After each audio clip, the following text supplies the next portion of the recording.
عورت ہے ہی کیوں؟ معروف مصنفہ و کالم نگار آمنہ مفتی لکھتی ہیں، پچھلے دنوں سوشل میڈیا پہ ایک اور ویڈیو وائرل ہوئی اور معاشرے کا وہی گھنونا چہرہ جسے ہم پہلے بھی بارہ دیکھ چکے ہیں، ایک بار پھر کھل کے سامنے آ گیا۔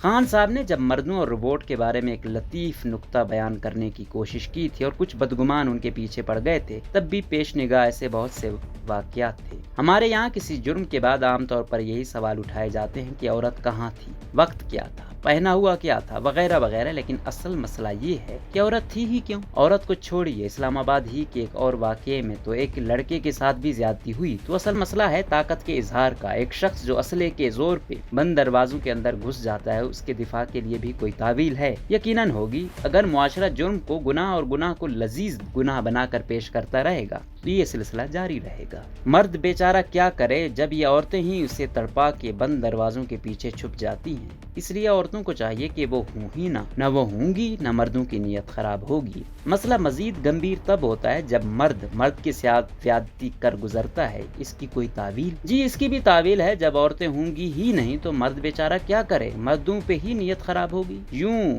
ہم ہر جرم کی تعویل گھڑتے جائیں گے۔ موٹر وے حادثے پہ سوال کریں گے کہ ایک عورت رات گئے ایسی گاڑی میں گھر سے نکلی ہی کیوں جس کا پیٹرول ختم ہو گیا؟ اسلام آباد کے واقعے پہ کہیں گے کہ ایک غیر مرد کے ساتھ فلیٹ میں تھی ہی کیوں؟ یہ کیوں ہماری زندگیوں میں ہمیشہ مار سیاہ کی طرح فن کاڑے کھڑا رہا؟ لڑکیوں کے لیے پیشہ ورانہ تعلیم کے انتخاب کے وقت ماں باپ بچی کے رجحان کے بجائے اس بات کو ترجیح دیتے ہیں کہ اس شعبے میں دیر تک گھر سے باہر نہیں رہنا پڑے گا اور سفر بھی نہیں کرنا پڑے گا۔ متوسط طبقے کے والدین کی اس تکلیف کو وہی سمجھ سکتے ہیں جنہیں اپنی بچیاں کسی مجبوری میں کام کرنے کو باہر بھیجنا پڑتی ہیں۔ گھر سے باہر ایک ایسی دنیا ہے جہاں عثمان مرزا کے قبیل کے لوگ دندناتے پھرتے ہیں۔ آج بھی یہ گرفتار ہو کے اپنی سزا کاٹ کے یا کسی راضی نامے کے تحت باہر نکل آئے گا اور یہ واقعہ ایک حکایت لذیذ تر کے انداز میں سنائے گا، مگر اس واقعے سے متاثر لڑکی شاید کبھی اس کے بد اثرات سے باہر نہ آ سکے۔ مجرم کو سزا دینے کے ساتھ ساتھ اس سوچ کو بھی سزا دیجیے جو ایسے واقعات کا شکار ہونے والوں کو شرمندگی اور دکھ سے دوچار کرتی ہے۔ شرمندہ اور پشیمان مجرم کو ہونا چاہیے، نہ کہ مظلوم کو۔ وہ تمام حضرات و خواتین جو ایسے جرائم کے لیے دانستہ